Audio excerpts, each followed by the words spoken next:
Welcome back to my channel. I hope সবাই ভালো আছো, সুস্থ আছো।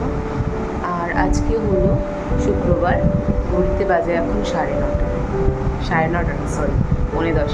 প্রতিবার মানে টাইমটা আমি ভুলভালই বলি। ছেলে এখনও ঘুমাচ্ছে। আমি উঠলাম 9:10 বেজে গেছে, অনেক লেট হয়ে গেছে, কারণ রাত্রে ঘুমাচ্ছেই না ও, একদম কোলে কোলে খালি ঘুমাবে। খুবই অসুবিধা হচ্ছে, তো ভোরের দিক থেকে একটু ঘুমিয়েছি আর ঘুমটা ভাঙেনি।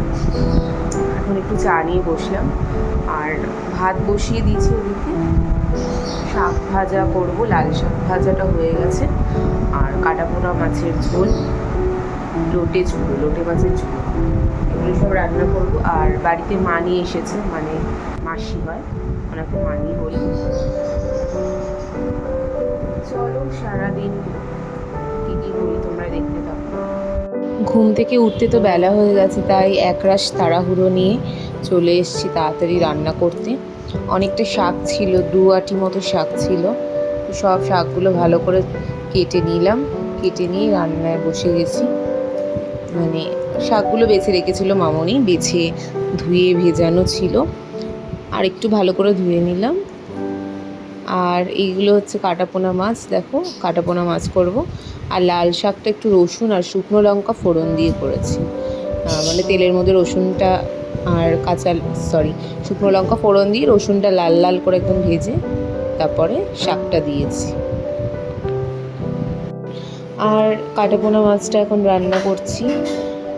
মাছের ঘাড়ার পিসটা দেখো কতটা বড়, এত বড় পিস হলে না মাছ ভাজতে খুব অসুবিধা হয়। তো আর বিয়ে বাড়ি নয় যে এত বড় বড় পিস রাখবে, ছোটো ছোটো পিস থাকলে বেশ ভাজতে আর ছোটো কড়াইতে রান্না করতে সুবিধা হয়। আর সকালের ব্রেকফাস্ট আজকে তড়কা, আর ওটা হচ্ছে রুটি, শসা। আর লোটে মাছটা এখন করব।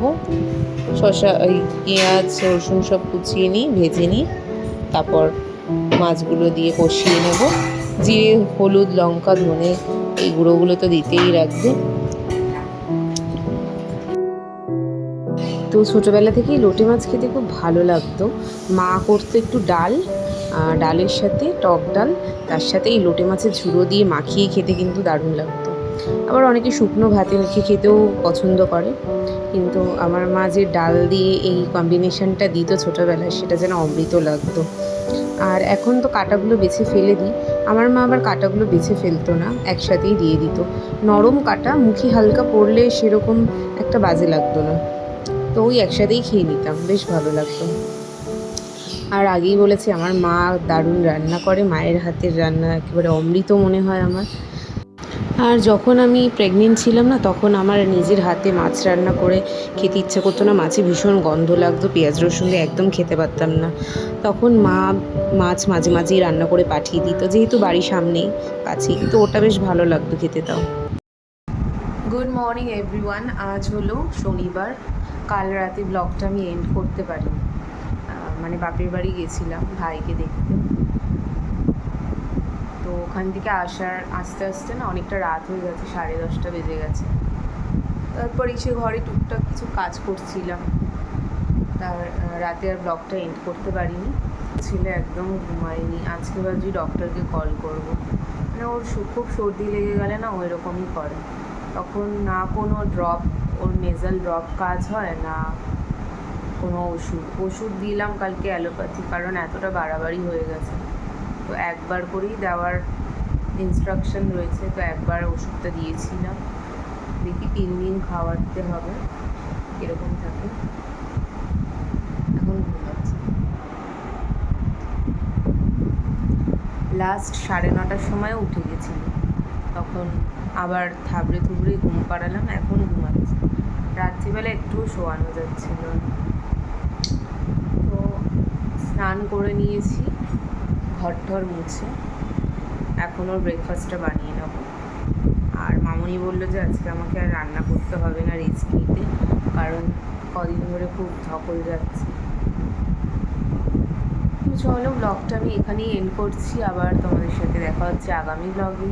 তোমরা সবাই ভালো থেকো, সুস্থ থেকো আর সাবধানে থেকো। টাটা। আর আর আজকের আমার ব্রেকফাস্ট হচ্ছে পরোটা। এটা দেখেই বুঝতে পারছো রঙটা আটার, অল্প তেল দিয়ে ভাজা। আর ওটা হচ্ছে আলু আর পটলের তরকারি, আর একটার সাথে মিষ্টি। মানিয়ে এনেছে মিষ্টিগুলো, তো একটা মিষ্টি খেলাম আর সাথে ব্রেকফাস্টটা করে নিলাম তাড়াতাড়ি করে। আর আমার ছেলের অবস্থা দেখো, আমার নেল পলিশ নিয়ে সারা পায়ে আলকাতরার মতো মেখেছে, ব্ল্যাক কালারের, সারা পায়ের মধ্যে মেখেছে। একটা জিনিস মানে হাতের কাছে রাখলে তার এই অবস্থাই হয়। যদিও বা নেল পলিশটা মানে কিছুটা শুকিয়েই এসেছিল, তাই জন্য আর আমি সেরকম বাধা দিলাম না, ঠিক আছে যা পারিস কর। ভর্তি থাকলে তো একদমই ধরতে দিতাম না। তো পাটা পুরো কালো করে ফেলেছে, তেল মাখালাম, তারপরে দেখলাম চলে গেছে। আর ওকে এখন স্নান টান করিয়ে দেব। ঘরের অবস্থা দেখো, চেয়ারের মধ্যে জামা কাপড়, এখানে বিছানা লাট করে রেখেছি, তো বিছানাটা গুছিয়ে নিলাম। Good afternoon everyone. ঘড়িতে বাজে এখন 1:35। আজ হলো শনিবার। তো আমি আজকে রান্নাবান্না করিনি কিছুই, মামনি করছে। কারণ কয়েকদিন যেহেতু ঘুমাতে পারছি না, শরীরটা একটু অসুস্থ, তো মামনি বললো যে তুমি আজকে রান্না করো না, তুমি রেস্ট নাও, আর আমি আজকে করছি। তো ডিমের কষা হচ্ছে এখন, আর কিছু ভাজা হয়েছে, পটল ভাজা, তারপর বেগুন ভাজা, কাঁকরোল ভাজা, উচ্ছে ভাজা, এই ভাজাগুলো হয়েছে, আর ডিম হচ্ছে। আজকে নিরামিষ করা হয়নি, ওবেলাতে পূর্ণিমা লেগে যাবে, তো মামনি তো পূর্ণিমা করে নিরামিষ খাবে, ওই জন্য এবেলাটা মানিয়ে এসেছে। তো আমিষই রান্না হচ্ছে, ডিম। ছেলের জন্য কাম্মা একটু ডাল দিয়েছে, আর ডিম সেদ্ধ দিয়ে খাইয়ে দেবো। তো শরীরটা ভীষণ খারাপ, ওর প্রচণ্ড সর্দি, মানে ঘদঘদ করছে, নাক থেকে গড়গড় করে আওয়াজ হচ্ছে। এখন ভাতটা গরম গরম নামিয়ে দেখি একটু ঘি দিয়ে মেখে খায় নাকি। এখন গেছে ঠাম্মির সাথে আবার পুজো দিতে, মানে গোপালকে খেতে দিতে। দুপুরবেলায় খেতে দেওয়া হয়, ভোগ দেওয়া হয়, ভোগ বলতে ওই যা থাকে সেগুলো। তো চল দেখাই একটু ডিমের কষাটা। আমি একটু নাড়িয়ে দিচ্ছি, মামনি গেছে গোপালকে দিতে। আর কিছু ডিম অমলেট করা, কিছু ডিম হচ্ছে গোটা, এরকম।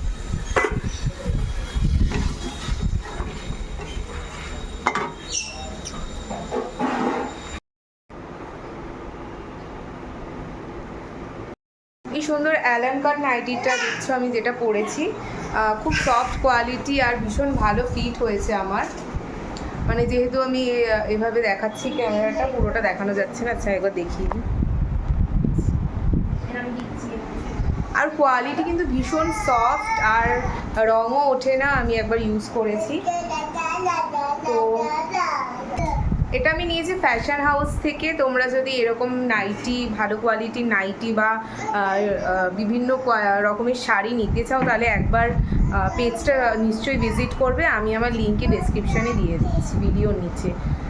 তোমরা দেখতে পারো, খুব ভালো ভালো কোয়ালিটির শাড়ি পাওয়া যায় ইন রিজনেবল প্রাইস, অ্যাফোর্ডেবল প্রাইসে অনেক রকমের শাড়ি তোমরা দেখতে পাবে। তো তোমরা গিয়ে একবার নিশ্চয়ই ভিজিট করে নিও। আর আঁকার ক্লাস শেষ হলো, একজন এখনও রয়েছে কালার করছে, বাকিরা সব চলে গেছে। পাশে আমার ছেলে। এখন বাজে প্রায় 9:30। ছেলেকে এখন খাইয়ে নেব, লাঞ্চ করি, লাঞ্চ বলছি, মাথাটা গেছে, ডিনার করিয়ে নেব। আর একটু দোকানে গেছিলাম পেঁয়াজ রসুন এসব আনতে, কালকে একটু বিরিয়ানি করব। মানি আছে বাড়িতে, তো একটু ভালো কিছু না করে খাওয়ালে মনটা ভালো লাগবে না, তো তাই জন্য সব কিনে আনা হলো। আর রাতে পেঁয়াজ রসুন আদা সমস্ত কিছু বেটে ফেটে রাখা হবে, যাতে সকালে তাড়াহুড়ো না লাগে। চাল ঠাল কিনে এনেছি, সকালে শুধু মাংসটা কিনে আনলে হয়ে যাবে। তো চলো, আমি আবার পরে তোমাদের সাথে কথা বলছি, ছেলেকে খাইয়ে নিই। কতক্ষণ ধরে বসে বসে আদা পেঁয়াজ রসুনগুলো সব ছাড়িয়ে নিয়েছি, আলু কেটে রেখেছি, আর সব রাত্রিরে এখন পেস্ট করেই রেখে দেবো। আর এগুলো হচ্ছে চানা মশলা না, ওটা ছোলার ডালও না, সরি, এটা মটর ডাল বলে, হ্যাঁ। তো ওগুলো ভিজিয়ে রাখা হয়েছে, কাল পনির দিয়ে ওটা নিরামিষ করব, মটর ডালটা মানে ঘুগনি করব আর কি, আর বিরিয়ানি হবে দুপুরে। তো ঘড়িতে বাজে এখন প্রায় 12টা বাজতে জাস্ট 5 মিনিট বাকি। সব কিছু তো রেডি করে রাখলাম, পেঁয়াজ রসুন সব ছাড়িয়ে আদা আদা রসুন সব বেটে ঠেটে রেখে দিলাম যাতে একটু কালকে তাড়াতাড়ি করা যায়। আর এখন একটু ছেলেকে এই রসুন তেলটা মাখাবো, মামুনি করে দিয়েছে। এত সর্দি হয়েছে না ও, এই যে এবার কান্না শুরু হবে, ভ্যান ভ্যান ভ্যান ভ্যান করবে সারা রাত, মনে হয় আজকেও জ্বালাবে।